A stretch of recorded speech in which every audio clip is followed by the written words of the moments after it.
My dear students, how are you? Hope you all are doing well. How is the life going on? Missing something, right? But don't worry, my dear students. Everything will become brighter one day. But we have to wait for that day. That day, everything will become brighter than the past. Of course it will come. Of course it will come. But don't leave that positivity within you. Dear students, welcome to today's class. Today we are going to discuss a lesson from our literature book. Lesson 3, The Little Girl. When you are small, when you are a small child, you didn't know why your parents were being strict with you. But when you grow older, you realized why they were being strict with you. So when we realize this, then we also realize that our parents love us. Now you understand the reasons for some of their actions that used to upset you earlier. And as you will grow older and older, you will realize that in the past, whatever acts your parents did were for your betterment, and in fact, they really love you.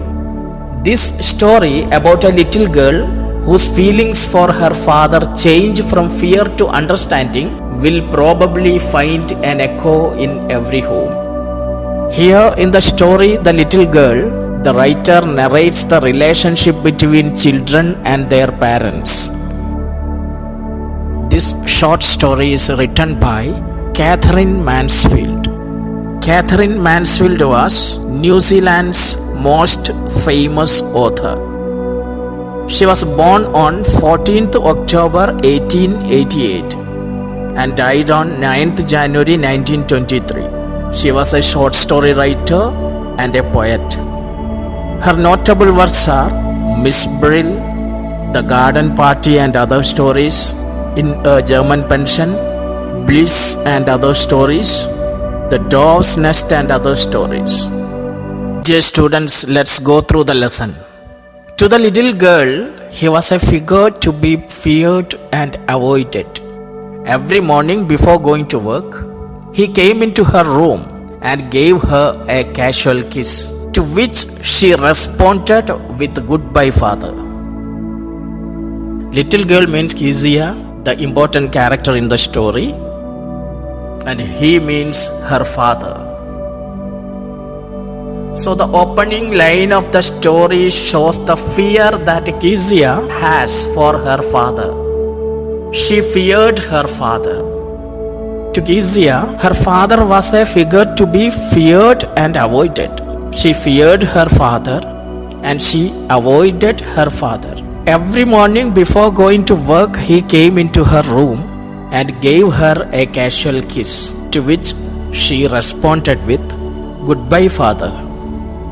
Every morning before going to work, her father went to Kezia's room and he would give her a casual kiss. He comes to her room, he gives her a casual kiss, and she responded with "Goodbye, father." Father comes to her room, gives her a casual kiss, and she replies "Goodbye, father." When her father leaves for work, she feels relaxed. She becomes happy, and there was a glad sense of relief when she heard the noise of the carriage growing fainter and fainter down the long road. Carriage means carriages like horse carts were the means of transport used in olden times. Her father would go in a carriage, and Kezia became very happy. When her father leaves her home, Kezia feels a glad sense of relief. She would hear the noise of the carriage growing fainter and fainter down the long road. When the carriage was going away from home and he was leaving home and the sound became fainter and fainter, she could hear the sound of the carriage fainter and fainter down the long road. That means the sound was reduced, then Kezia would become very happy. There was a glad sense of relief in her mind. The little girl's father returns home in the evening. In the evening, when he came home, she stood near the staircase and heard his loud voice in the hall. "Bring my tea into the drawing room. Hasn't the paper come yet? Mother, go and see if my paper's out there. And bring me my slippers." Kezia's father would return in the evening. In the evenings, when Kezia's father would return home, she would hear his loud voice. She would hear his loud voice. She feared his loud voice. And this loud voice made her afraid of him. The little girl listens to her father's loud voice. He would say like this, "Bring my tea into the drawing room. Hasn't the paper come yet? Mother, go and see if my paper's out there. And bring me my slippers." Her father would order to serve the tea to him in the drawing room. He would order, "Bring my tea into the drawing room." Then he asks about his papers. "Hasn't the paper come yet?" He would ask his mother to go and see if the paper was there outside. Then he would ask her to get him his slippers also. Kezia would listen to this loud voice, her father's loud voice. He speaks very loudly, and that sound made her afraid of him. Kezia, mother would call to her, "If you are a good girl, you can come down and take off father's boots." Slowly the girl would slip down the stairs, more slowly still across the hall, and push open the drawing room door. Kezia's mother would call her, "Kezia, if you are a good girl, you can come down and take off father's boots." Little girl's mother would say if she was a good girl, then surely she would obey her command. "Come down and take off your father's boots." Kezia, you come down and take off your father's boots. Then Kezia would come down the stairs quietly and unwillingly. The girl would slip down the stairs. She would come down, but slowly, and she would reach the hall and push open the drawing room door. She did not want to face her father. She feared him. So she would come unwillingly and slowly and opens the drawing room door. Kezia reaches near her father. By that time he had his spectacles on and looked at her over them in a way that was terrifying to the girl. Kezia reaches the room. Father is sitting there. He is wearing his spectacles and he is looking at Kezia over the spectacles.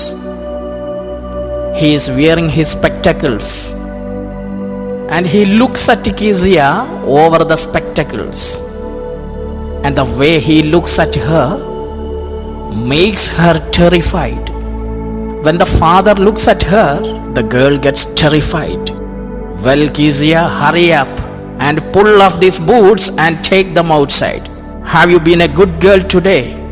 Then father would ask. Kezia was reluctant in her work. She was moving very slowly. So her father would tell her to hurry up. "Well, Kezia, hurry up." And he would ask her to remove his boots and keep them out of the room. "Well, Kezia, hurry up and pull off these boots and take them outside." And then he would ask her if she had been a good girl that day. "Have you been a good girl today?" He would ask. "I don't know, father." "You don't know? If you stutter like that, mother will have to take you to the doctor." Kezia could not reply to her father's question. "Have you been a good girl today?" Kezia cannot reply properly. She would stammer, I don't know, father. She stammers because she was not confident in the presence of her father. She feels fear. Then father would copy her. Father would imitate her. Father copies her words. You don't know. If you stutter like this, mother will have to take you to the doctor. He says to her that if she stuttered like that, then her mother would have to take her to a doctor for a checkup. If you stutter like that, mother will have to take you to the doctor. But Kezia never stutters. Kezia stammers before her father only. Kezia stammers in the presence of her father only. She never stuttered with other people. She stuttered with her father only with her father, because she lacks her confidence in the presence of her father. The writer tells us that Kezia never stammered while she spoke to other people. It was only when she talks to her father that she lacked confidence, and that is why she tried very hard to speak properly. In the presence of her father, she tries very hard to speak. She could not speak properly. Her father would not stop with this. He would continue, What is the matter? What are you looking so wretched about? Mother, I wish you taught this child not to appear on the brink of suicide. Here, Kezia, carry my teacup back to the table carefully. Kezia's father looks at her. He feels something wrong with her because the child is stammering. And he asks her, What is the matter? What are you looking so wretched about? Wretched means miserable, distressed, unhappy. He asks her why she is so unhappy. And then he tells to his mother, Mother, I wish you taught this child not to appear on the brink of suicide. On the brink of suicide means about to commit suicide. He tells his mother that she should teach Kezia to behave in a better way, and she should not appear as if she is so unhappy and that she is about to end her life. Mother, you should teach her how to behave properly. Kezia seems to be unhappy with her life. It looks like she is about to end her life. So, mother, I wish you taught this child not to appear on the brink of suicide. Here, Kezia, carry my teacup back to the table carefully. Then he asks her to take the teacup back to the table. These are the feelings of the little girl towards her father. He was so big, his hands and his neck, especially his mouth when he yawned. Kezia's father was so big. He was just like a giant. And the writer says that Kezia feels her father's hands and neck were very big, and his mouth also, especially his mouth when he yawned. Kezia feels that her father's hands and neck were very big, and his mouth was so huge when he yawned. When he yawns, his mouth becomes very big. And thinking about him alone was like thinking about a giant. Whenever Kezia thought about her father, she felt that she was thinking about a giant. He looked like a giant. For the little girl, her father looked like a terrible giant. These are the feelings of the little girl towards her father. She felt like a very big, terrible giant. Now let's see what her grandmother does to solve this problem. On Sunday afternoons, grandmother sent her down to the drawing room to have a nice talk with her father and mother. Every Sunday afternoon, Kezia's grandmother sent her downstairs. Kezia's grandmother sent her to the drawing room in order to spend time with her parents. On Sunday afternoons, Kezia's grandmother sent her down to the drawing room in order to have a nice talk with father and mother. In order to have a nice talk with her father and mother, Kezia's grandmother would send her to the drawing room on Sunday afternoons. But the little girl always found mother reading and father stretched out on the sofa, his handkerchief on his face, his feet on one of the best cushions, sleeping soundly and snoring. So Kezia went to the drawing room to meet her parents and have a nice talk with them. But they were busy in doing their own things. Her mother was reading, her mother was busy with reading, and father was sleeping. But the little girl always found mother reading and father stretched out on the sofa. Father was sleeping on the sofa and he was snoring. There was a handkerchief on his face. He covered his face with a handkerchief and he kept his feet on one of the best cushions. He was sleeping soundly and snoring. As per her grandmother's instructions, Kezia reached the room and she feels that she was neglected. She would sit on a stool. She sat on a stool, gravely watched him until he woke and stretched and asked the time. Then looked at her. She would just sit on a stool and watch him, and he would walk up. Kezia would observe her father till the time he would wake up, and he would stretch his body. Then he would ask the time and looked at her. So all the while Kezia's father was asleep, she would just sit on a stool and watch him carefully till the time he would wake up and stretch his body. Then he would ask the time and look at her. And he would say, "Don't stare so, Kezia. You look like a little brown owl." Father looked at her and he would say, "Don't stare so, Kezia. You look like a little brown owl." Father would say that Kezia was staring at him like an owl does. "Don't stare like this. You look like a little brown owl." Kezia's grandmother always encouraged her to mingle with her father. One day when she was kept indoors with a cold, her grandmother told her that father's birthday was next week and suggested she would make a pin cushion for a gift out of a beautiful piece of yellow silk. One day Kezia was not well. She had a cold and she was staying at home.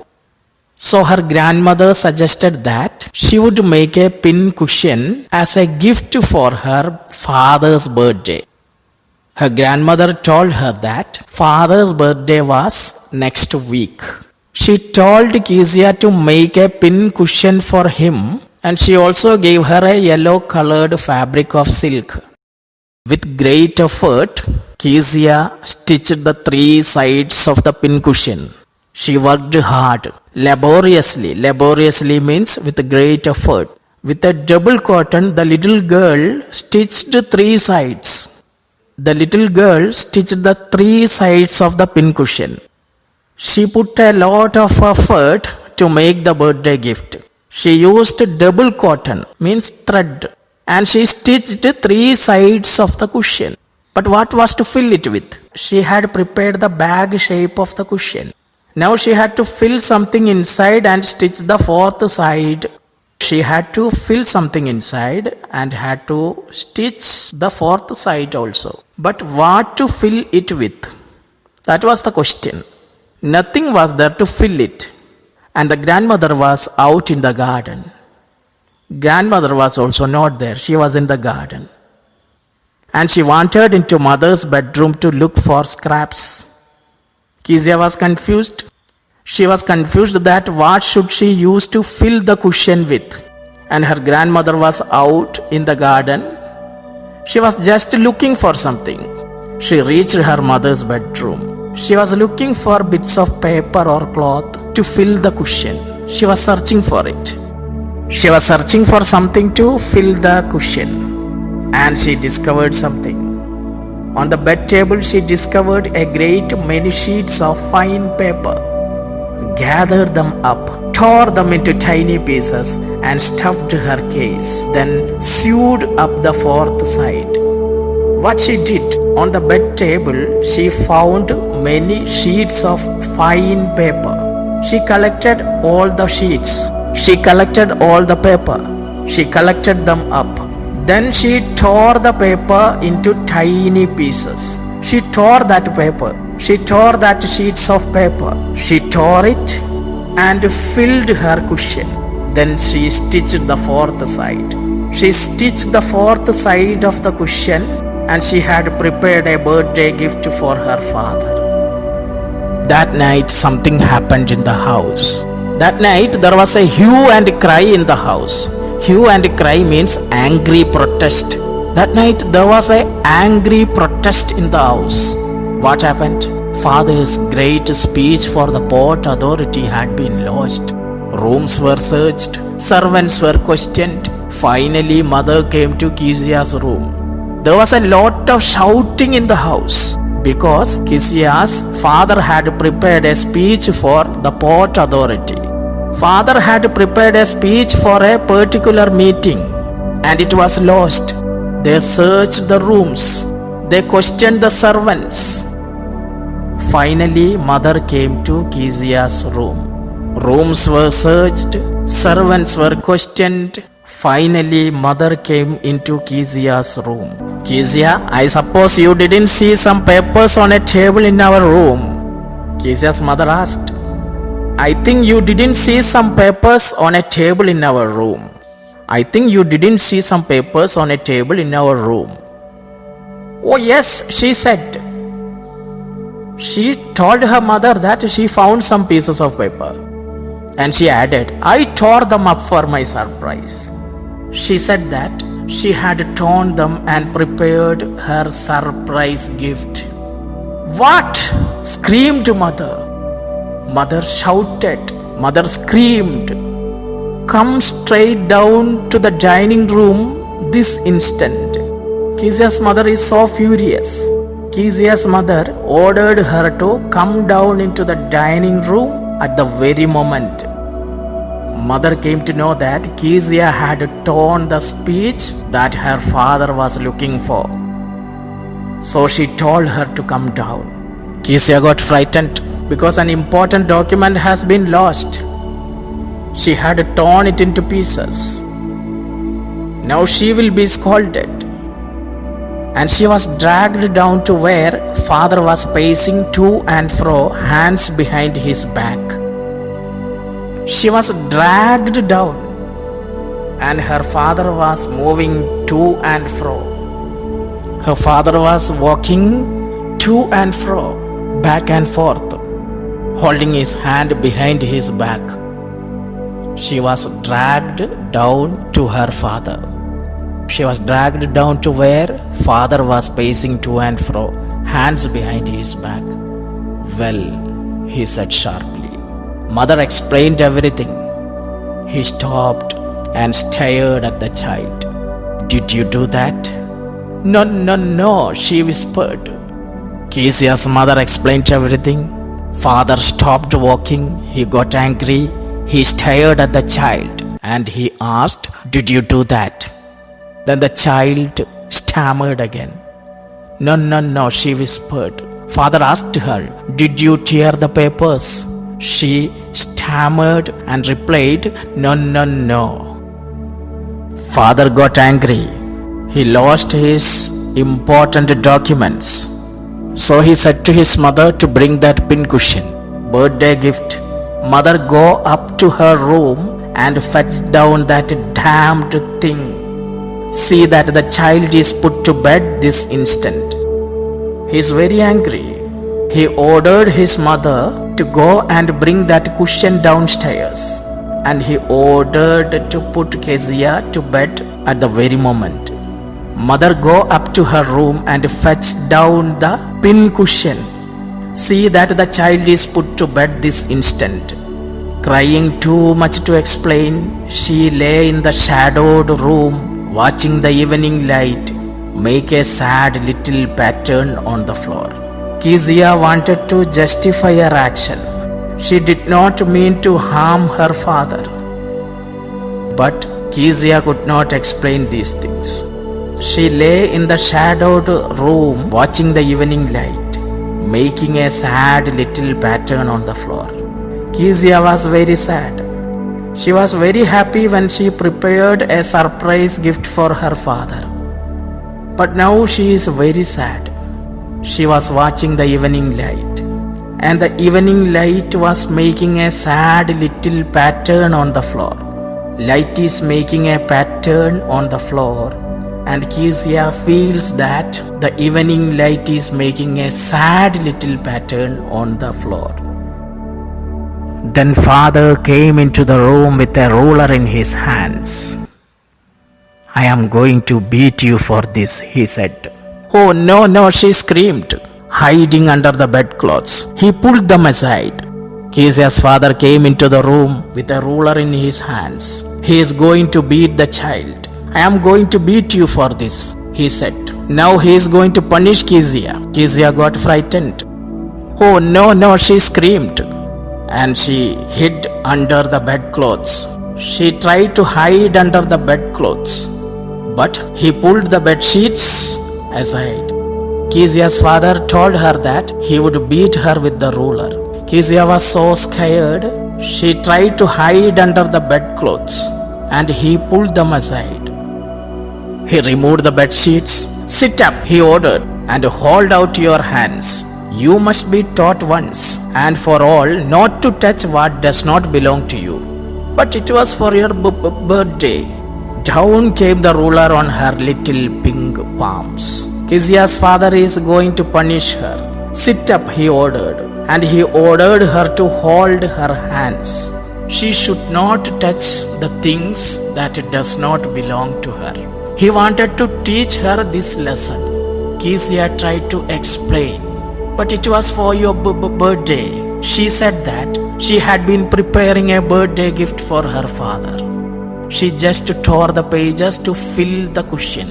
Down came the ruler on her pink palms. Kezia's father hit her palms with the ruler. Kezia's father had hit her small little palms with the ruler. Hours later, when grandmother had wrapped her in a shawl and rocked her in the rocking chair, the child clung to her soft body. Hours later, her grandmother wrapped her in a shawl. Her grandmother was trying to console the child. She rocked her in the rocking chair. The child attached herself to the grandmother. Kezia clung to her grandmother. She stayed close to her grandmother. She stayed close to her grandmother's body. Kezia is now with her grandmother. And she asked, "What did God make fathers for?" She sobbed. Kezia was not comfortable. Kezia was not still comfortable. She was crying. She sobbed. She was crying. She sobbed and asked grandmother, "What did God make fathers for?" She hated her father. She asked her grandmother that for what purpose God had made fathers. Grandmother tried to make the girl comfortable. She gave her a handkerchief. "Here is a clean hanky, darling. Blow your nose. Go to sleep, pet. You will forget all about it in the morning." Grandmother was trying to make the child comfortable. The child didn't know what wrong she had done. She was just preparing a gift for him. Now she was heartbroken. Grandmother was trying to make the child comfortable. She gave her a handkerchief. She told her to blow her nose, and she asked her to go to sleep. She also said that by morning Kezia would forget everything. Then Kezia said, "I tried to explain to father, but he was too upset to listen tonight." She tried to explain to him the reason for tearing the sheets of paper, but he was not ready to listen to her. Kezia said, "I tried to explain to father, but he was too upset to listen tonight." The little child was so innocent. She was still upset, and she asked her grandmother, "What did God make fathers for?" Dear students, today we are concluding here. I hope you enjoyed today's session. Complete the given homework and send it in the group. If you have any doubt, you can clarify it with me. Thank you for listening. Thank you very much.